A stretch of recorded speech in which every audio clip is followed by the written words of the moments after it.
নমস্কার বন্ধুরা, ছন্দপানিতে আবারও সকলকে জানাই সাদর অভ্যর্থনা। আজ আমরা আপনাদের জন্য নিয়ে চলে এসেছি হেমেন্দ্র কুমার রায়ের লেখা একটি রোমহর্ষক গল্প। বাংলা সাহিত্য জগতের অন্যতম উজ্জ্বল এক নক্ষত্র হলেন হেমেন্দ্র কুমার রায়। শ্রী রায় রচিত উল্লেখযোগ্য সাহিত্য নিদর্শন হল মৃত্যুমল্লার, বিমল ও কুমারের বিখ্যাত অ্যাডভেঞ্চার কাহিনী যখের ধন ও আবার যখের ধন। আজকের গল্পটি আমরা নিয়েছি হেমেন্দ্র কুমার রায়ের ভৌতিক সমগ্র বইটি থেকে। গল্পের সূত্রধার আমি অন্তরা, গল্প পাঠে সোহম। শুরু হচ্ছে হেমেন্দ্র কুমার রায়ের ভৌতিক গল্প বন্দি আত্মার কাহিনী। বিখ্যাত স্পিরিচুয়ালিস্ট অনন্তবাবুর বাড়িতে বসে এক সন্ধ্যায় আলাপ করছিলাম। কথা হচ্ছিল প্রেত তত্ত্ব নিয়ে। আমি ডাক্তার, কিঞ্চিত পশারও যে আছে নিজের মুখে এই কথা বলে গর্ব করব না। আত্মা বলে কোনো কিছুর অস্তিত্ব আছে আজ পর্যন্ত হাতে নাতে এমন প্রমাণ পাইনি। জন্ম, মৃত্যু ও দেহগত সমস্ত রহস্য আমার নখদর্পণে, এমন অভিমান আমার আছে। কিন্তু অনন্তবাবু আমার সেই অভিমানে আঘাত দিতে চান। তিনি বলেন, জন্ম ও মৃত্যু কথার কথা মাত্র। দেহটা সাময়িক খোলস ছাড়া আর কিছু না। জন্মের আগেও এবং মৃত্যুর পরেও আত্মা বেঁচে থাকে। খুব জোরে তর্ক চালিয়েছি। আমিও বুঝব না, অনন্তবাবু না বুঝিয়ে ছাড়বেন না। তর্কটা যখন রীতিমতো জমে উঠেছে, হঠাৎ রাস্তায় উঠল ভীষণ গোলমাল। চমকে মুখ ফিরিয়ে জানলা দিয়ে বাইরে চেয়ে দেখি, পথের ওপাশে ফুটপাতের উপরে সুরেনবাবুর বাড়ির সামনে মস্ত ভিড়ের সৃষ্টি হয়েছে। আমরা ঘর থেকে বেরিয়ে দ্রুত পদে ঘটনাস্থলে গিয়ে হাজির হলাম। ফুটপাতের উপরে হাত পা ছড়িয়ে অজ্ঞান হয়ে পড়ে আছেন সুরেনবাবু নিজেই। তিনি কেবল আমাদের প্রতিবেশী নন, আমাদের দুজনেরই বিশেষ বন্ধু। ভিড়ের একজন লোক জিজ্ঞাসার উত্তরে বলল, উনি তো বারান্দার উপর থেকে পড়ে গিয়েছেন মশাই। আমরা ধরাধরি করে সুরেনবাবুকে নিয়ে তার বাড়ির ভেতরে ঢুকলাম। তারপর বৈঠকখানার তক্তাপোষের উপরে শুইয়ে রেখে তাকে পরীক্ষা করতে লাগলাম। পরীক্ষার পর বুঝলাম গতিক সুবিধার নয়। সুরেনবাবুর দেহের উপরটায় গুরুতর আঘাতের চিহ্ন নেই বটে, কিন্তু তার দেহের ভিতরের অবস্থা যে ভয়াবহ এটা অনুমান করতে পারলাম। অনন্তবাবুকে বললাম, এর মৃত্যুর আর দেরি নেই। অনন্তবাবু বললেন, কি সর্বনাশ! তাহলে উপায়? সুরেনের স্ত্রী, ছেলে, মেয়ে সবাই যে হরিদ্বার বেড়াতে গেছে তীর্থ করতে। বাড়িতে আর দ্বিতীয় ব্যক্তি নেই। এখন আমরা কি করব? বললাম, আমার পরীক্ষার ভুল হতে পারে, দাঁড়ান ডাক্তার পি ঘোষকে ডাকি। ডাক্তার পি ঘোষ হচ্ছেন কলকাতার শ্রেষ্ঠ ডাক্তারদের অন্যতম। ফোনে খবর পেয়ে এসে হাজির হলেন।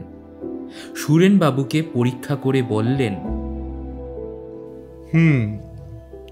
আর কোনো আশা আমি দেখতে পাচ্ছি না।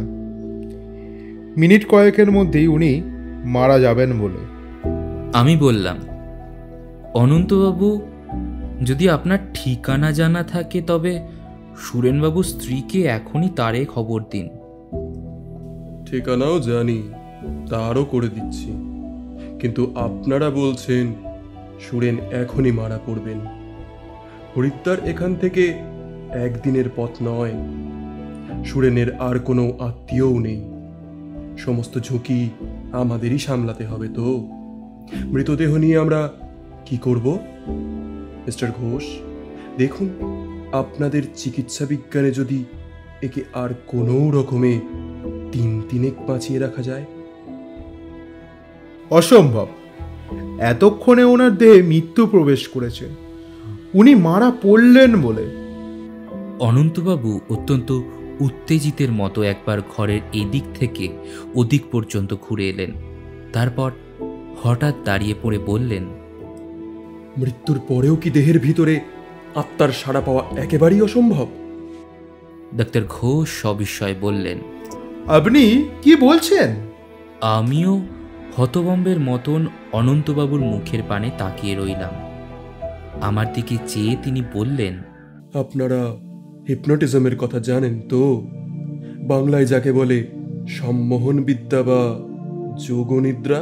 জানি, আর এও জানি যে হিপনোটিজমে আপনার দেশছোড়া খ্যাতি আছে, কিন্তু তার কথা এখন কেন? আমি এখনই সুরেনকে সম্মোহন বিদ্যায় অভিভূত করতে চাই। তাতে ফল কি হবে? সুরেনবাবু কি মৃত্যুর কবল থেকে রক্ষা পাবেন? মৃত্যুর কবল থেকে কোনো মানুষই কোনো মানুষকে রক্ষা করতে পারে না। তবে যোগনিদ্রার একটা মহিমা আছে, তার দ্বারা নিশ্চয়ই কিছু একটা ফল পাওয়া যাবে। সেটা যে কি তা আমি বলতে পারছি না। তবে না, থাক, আর কথার সময় নেই। সুরেনের দিকে তাকিয়ে দেখুন, ওর শেষ মুহূর্ত উপস্থিত। সুরেনবাবুর মুখ তখন মৃত্যু যন্ত্রণায় ভীষণ হয়ে উঠেছে। তার দুই বিস্ফারিত চোখের তারা চারিদিকে ঘুরছে। অনন্তবাবু তাড়াতাড়ি এগিয়ে গিয়ে সামনের দিকে ঝুঁকে পড়ে সুরেনবাবুর দেহের উপর বিশেষ কৌশলে হস্তচালনা করতে লাগলেন। ডাক্তার ঘোষ গম্ভীরভাবে বসে রইলেন। তার মুখ চোখে দারুণ অবিশ্বাসের ভাব। আমি অবাক হয়ে অনন্তবাবুর কাণ্ডকারখানা দেখতে লাগলাম।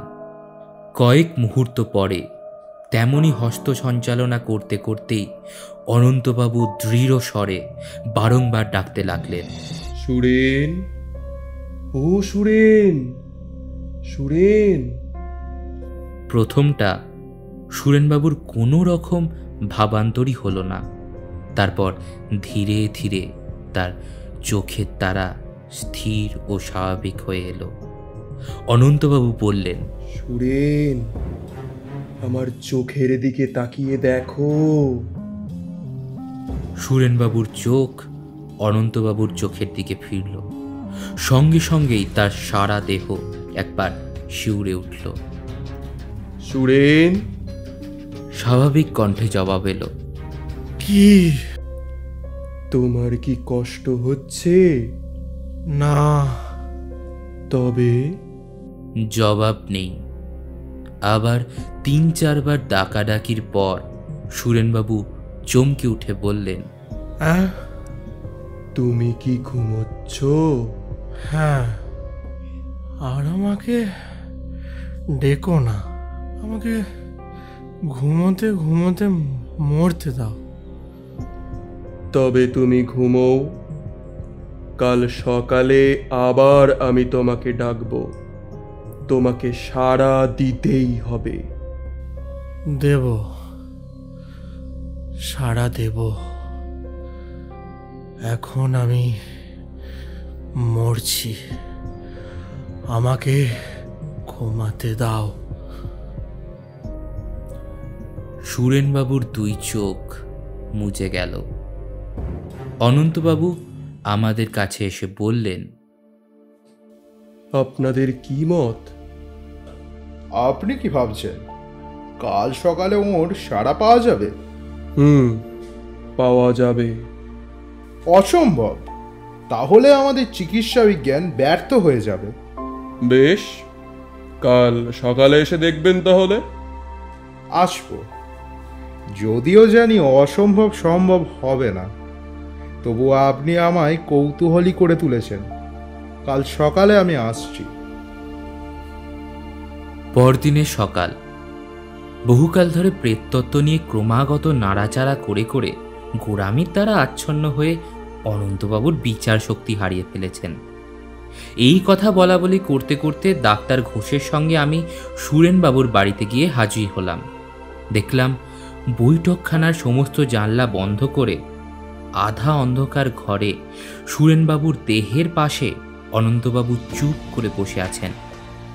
ডাক্তার ঘোষ সুরেনবাবুর দেহ পরীক্ষা করে বললেন, দেহ শীতল আর আড়ষ্ট, হৃৎপিণ্ডের ক্রিয়াও বন্ধ হয়েছে, শ্বাস প্রশ্বাস নেই। কাল রাত্রেই ওনার মৃত্যু হয়েছে। অনন্তবাবু, এখনো কি আপনার সন্দেহ দূর হয়নি? অনন্তবাবু উত্তর দিলেন না। সুরেনবাবুর গায়ের রং রীতিমতো হলদেটে হয়ে গেছে। তার দুই চোখ মোজা, মুখ হাঁ করা।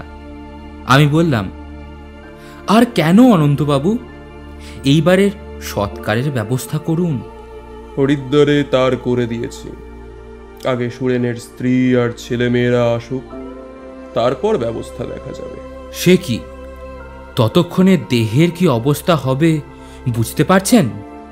দেহের অবস্থা কি হবে তা বুঝতে পারছি না, তবে সুরেনকে আর একবার ডেকে দেখা দরকার। ডাক্তার ঘোষ বললেন, আপনার কি মাথা খারাপ হয়ে গেছে? আর কাকে ডাকবেন? কেন? সুরেনকে? সুরেন, ও সুরেন, সুরেন। কোনো সাড়া নেই। ডাক্তার ঘোষ বললেন, কি আশ্চর্য, মরা কখনো কথা কয়? সুরেন, সুরেন, আমি ডাকছি। সুরেন, সাড়া দাও। স্তম্ভিত নেত্রে দেখলাম সুরেনবাবুর ফাঁক করা ঠোঁট দুটোর ওপাশে জিভখানা যেন ছটফট ছটফট করছে। সুরেন, সুরেন। সুরেনবাবুর চোয়ালো ঠোঁট একটু নড়ে উঠল না, কিন্তু তার হাঁ করা মুখ থেকে অদ্ভুত স্বরে কথাগুলো বেরুলো। আবার কেন? এখন আমার মৃত্যু হয়েছে, আমি ঘুমাচ্ছি। সে কি বিকৃত স্বর! মনে হলো সুরেনবাবুর মুখ যেন কথা কইছে না, সে স্বর আসছে যেন বহু দূর থেকে, যেন গভীর কোনো গিরিগুহার অতলতার ভিতর থেকে। একটা অজানা ভয়ে আমার গা কাঁপতে লাগলো। ডাক্তার ঘোষ যেন ধাক্কা খেয়ে পিছিয়ে গিয়ে দেওয়ালে পিঠ রেখে দাঁড়ালেন। তার মুখ চোখ যেন বিভীষিকাময়। সুরেন, তুমি কি এখনো ঘুমিয়ে আছো?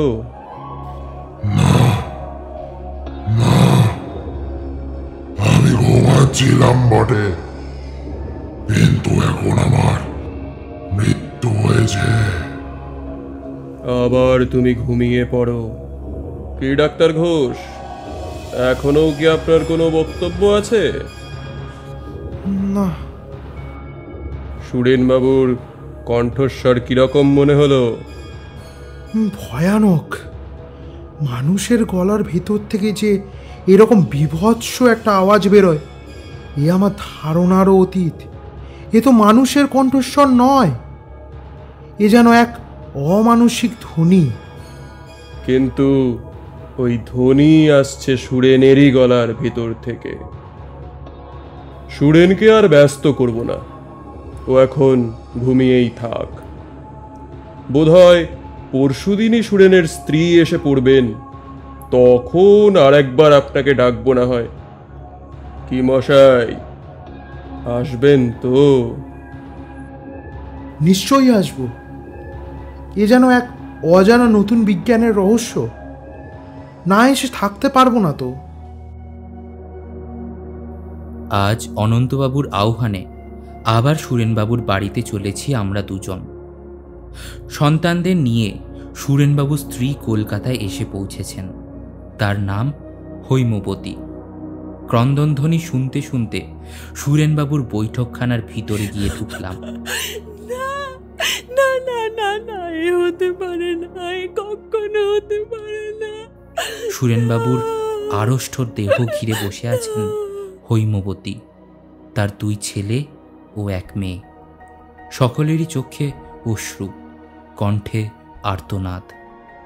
অনন্তবাবু বসে আছেন মৃতদেহের ডান পাশে। মোজা চোখে তিনি মূর্তির মতো স্থির, যেন ধ্যানমগ্ন। সুরেনবাবুর দেহ যেমনভাবে দেখে গিয়েছিলাম তেমনভাবেই আছে। হৈমবতী গতকাল এসেছেন। হিসাব করে দেখলাম সুরেনবাবুর মৃত্যুর পর 5 দিন কেটে গিয়েছে, একে গ্রীষ্মকাল। তাও এ বছরে পড়েছে আবার অতিরিক্ত গরম। কিন্তু আশ্চর্যের ব্যাপার এই যে সুরেনবাবুর পায়ের রং হলদে এবং দেহ মৃত্যু শীতল ও কাঠ আড়ষ্ট হয়ে গেলেও তা একটুখানি পচেনি বা ফুলে ওঠেনি। অনন্তবাবু চোখ খুলে বললেন, এই যে আপনারা এসেছেন দেখছি, হৈম বড়ই ব্যস্ত হয়ে উঠেছেন।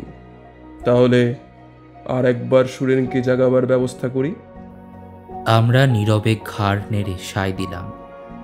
যদিও আমার বুকের ভিতরে জাগলো কাঁপুনি। মৃতদেহের উপরে খানিকক্ষণ হস্ত সঞ্চালনা করে অনন্তবাবু ডাকলেন, সুরেন, সুরেন, ও সুরেন। প্রায় 10-12 বার নাম ধরে ডাকার পর মৃতদেহের আড়ষ্ট হাঁ করা মুখের ভিতরে জিভখানা হয়ে উঠল আবার সেই রকম ভয়াবহ রূপে চঞ্চল। হৈমবতী স্বামীর বুকের উপর ঝাঁপিয়ে পড়ে ক্রন্দন স্বরে বলে উঠলেন, ওগো ওগো, তাহলে তুমি তুমি সত্যিই বেঁচে আছো? ছেলেমেয়েরাও বাবা বাবা বাবা বাবা বাবা বলে চেঁচিয়ে কেঁদে উঠল। অনন্তবাবু বললেন, কথা কও সুরেন, কথা কও। আবার শোনা গেল সেই বর্ণাতীত ভয়ঙ্কর কণ্ঠস্বর, যা আসছে যেন বাড়ির বাইরের পৃথিবীর অতল পাতালের ভিতর থেকে। আবার কেন ডাকাডাকি? বলেছি তো আমি আর বেঁচে নেই। হৈমবতী বললেন, ওগো, এই তো তুমি বেঁচে আছো, এই তো তুমি কথা কইছো। একবার একবার চোখ মেলে তাকিয়ে দেখো, আমরা আমরা সবাই এসেছি গো, একটিবার দেখো। অনন্তবাবু বললেন, হৈম, স্থির হও, শান্ত হও হৈম। সুরেন এখন আমার ছাড়া আর কারো কথার উত্তর দেবে না। সুরেন, হৈম তোমাকে ডাকছে। মৃতদেহ পড়ল। দেখে লাভ নেই, আমার মৃত্যু হয়েছে। তোমার যদি মৃত্যু হয়ে থাকে তবে তুমি কথা কইছো কেমন করে? আমি এখন মৃতদেহের ভেতরে বন্দি আছি। বন্দি কেন? তুমি যেতে দিচ্ছ না বলে। অনন্তবাবু এতক্ষণ সমানে হস্তচালনা করছিলেন।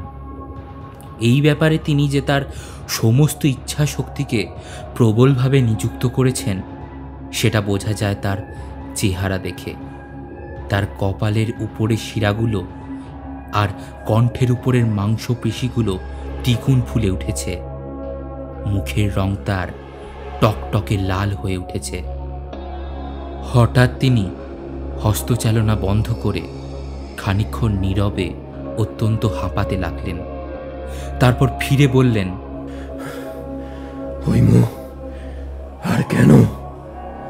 তোমার জন্যেই এই কদিন সুরেনকে যোগ নিদ্রায় আচ্ছন্ন করে রেখেছি। এইবার ওর ঘুম ভাঙাই, ওর আত্মাকে মুক্তি দিই। তোমরা ওর মৃতদেহের সৎকারের ব্যবস্থা করো। হৈমবতী এমন তীব্রস্বরে চেঁচিয়ে কেঁদে উঠলেন যে আমাদের কান যেন ফেটে গেল। তারপর তিনি মাটির উপরে আছড়ে পড়ে বললেন, অনন্তবাবু, অনন্তবাবু, আমাকে দয়া করুন, দয়া করুন আপনি। উনি উনি এই অবস্থাতে থাকলেও আমার সুখ। মনে করবো আমি বিধবা নই।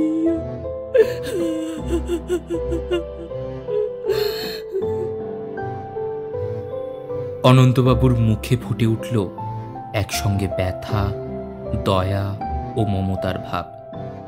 অল্পক্ষণ চুপ করে থেকে তিনি বললেন, বেশ মা, তবে তাই হোক। আরও কিছুদিন যাক তাহলে এভাবে।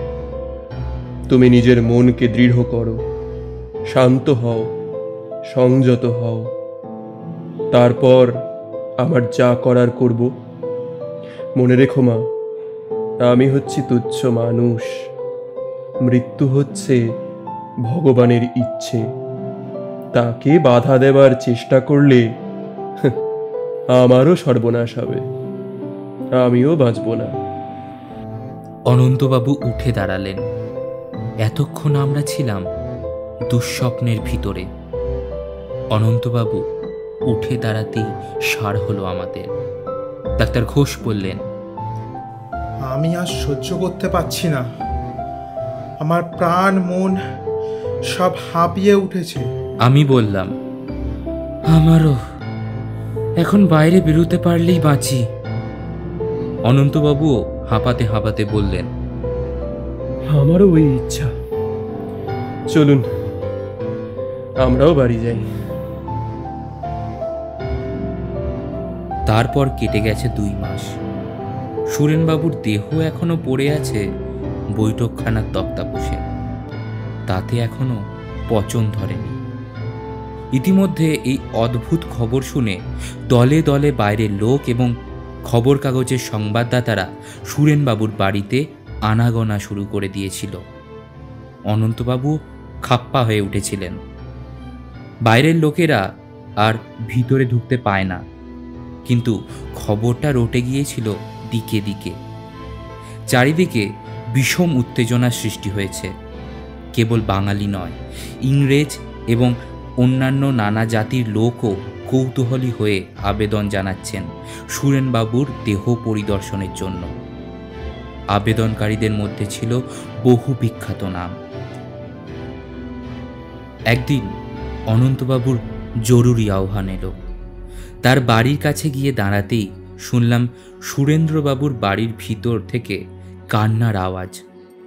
অনন্তবাবুর বৈঠকখানায় ঢুকে দেখি একখানা চেয়ারের উপর বসে আছেন ডাক্তার ঘোষ। অনন্তবাবু ঘরময় ঘুরে বেড়াচ্ছেন। তার ভাবভঙ্গি ক্রুদ্ধ, বিরক্ত। আমাকে দেখে তিনি বললেন, কান্না শুনছেন? হ্যাঁ, ব্যাপার কি? আজ সুরেনের যোগনিদ্রা ভাঙল, তাই এই কান্না। হৈববতীর ইচ্ছা সুরেনের দেহ ওইভাবেই থাকুক, কিন্তু তাও কি সম্ভব? আমি বেশ বুঝতে পারছি আমার নিজের স্বাস্থ্য দিনে দিনে ভেঙে যাচ্ছে। এরকম অস্বাভাবিক উত্তেজনা আর কতদিন সহ্য করা যায়? প্রথম ইচ্ছা শক্তিরও তো সীমা আছে। ঠিক এই জন্যই আমাকে ডেকেছেন? আপনাকেও, ডাক্তার ঘোষকেও। তারপর আর একটা কি কথা জানেন? নিজেকে অপরাধী মনে হচ্ছে। কিন্তু কেন? বোধহয় প্রকৃতির আইন ভঙ্গ করেছি। ভগবান সুরেনের আত্মাকে যে অদৃশ্য পথে নিয়ে যেতে চান, আমি হয়েছি তার বাধার মতো। এ এক মস্ত অপরাধ। এজন্যে হয়তো আমাকে শাস্তি ভোগ করতে হতে পারে। হয়তো একটা প্রাণহীন কুৎসিত দেহের কারাগারে বন্দী হয়ে সুরেনের আত্মাও অত্যন্ত কষ্ট ভোগ করছে। না, আর নয়। আমি দৃঢ় প্রতিজ্ঞা করেছি এ ব্যাপারের উপরে আজকেই যবনিকা টানব আমি। কারুর মিনতি, কারুর অশ্রু আর আমাকে বাধা দিতে পারবে না। আসুন আপনারা, গোড়া থেকেই যখন সঙ্গে আছেন, তখন শেষ দৃশ্যটাও দেখুন। শেষ পর্যন্ত হৈমবতীকেও সম্মতি দিতে হলো। অনন্তবাবু অনেক চেষ্টার পর তাকে বুঝিয়ে দিয়েছেন এই মৃতদেহের মধ্যে সুরেনবাবুর আত্মা বন্দী হয়ে আছে অভিশপ্তের মতো। দেহ থেকে বেরুতে না পারলে আত্মার গতি হবে না। অনন্তবাবু দেহের পাশে বসে হস্তচালনা করতে করতে ডাকলেন, সুরেন, সুরেন, ও সুরেন। আমরা রোমাঞ্চিত দেহে, বিস্ফারিত চক্ষে, রুদ্ধশ্বাসে দেহের দিকে তাকিয়ে রইলাম। 7-8 মিনিট কেটে গেল। দেহ নিঃসার, নিস্পন্দন। অনন্তবাবুর কপাল থেকে দরদর করে ঘাম বেরোতে লাগলো। সুরেন, সুরেন, জাগো, সাড়া দাও, আমি ডাকছি। আরও 7-8 মিনিট কাটল। অনন্তবাবু উদ্বিগ্ন কণ্ঠে বললেন, তবে কি আমি ব্যর্থ হব? সুরেনের আত্মা কি তবে এখানে নেই? না না, তা তো হতে পারে না। যোগনিদ্রার প্রভাব না থাকলে দেহের অবস্থা যে অন্যরকম হতো। সুরেন, সুরেন, জাগো, তোমার যোগনিদ্রা এবার ভঙ্গ হোক। এইবার সুরেনের খোলা মুখের মধ্যে থেকে জ্যান্ত হয়ে ছটফট করতে লাগলো জিভখানা। সুরেন, তুমি কি শুনতে পাচ্ছ? উত্তরে শোনা গেল এক ভীষণ ও তীক্ষ্ণ আর্তনাদ। সে আর্তনাদ ভাষায় বর্ণনা করা যায় না। মানুষের কান কোনোদিন শোনেনি তেমন বিভৎস চিৎকার। ছেলেমেয়েরা ঘর ছেড়ে পালিয়ে গেল। হৈমবতী মূর্ছিত হয়ে পড়লেন। আমাদেরও অবস্থা শোচনীয় হয়ে পড়ল। সুরেন, শান্ত হও ভাই, শান্ত হও। শান্ত হব?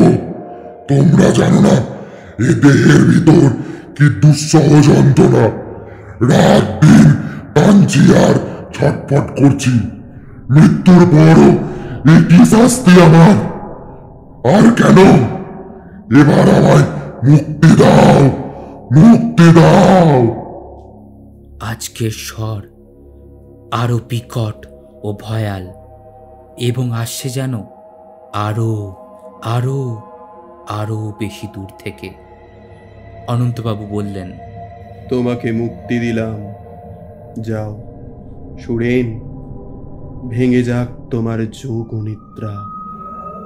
পর মুহূর্তেই অদ্ভুত একটা শব্দ হলো।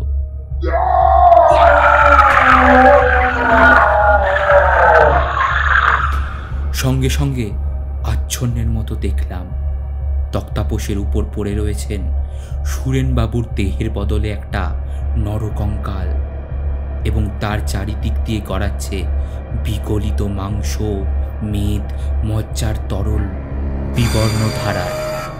বিষম পচা গন্ধে ঘরের বাতাস হয়ে উঠেছে বিষাক্ত। আমরা সভয়ে প্রাণপণে দৌড়ে পালিয়ে এলাম ঘরের বাইরে।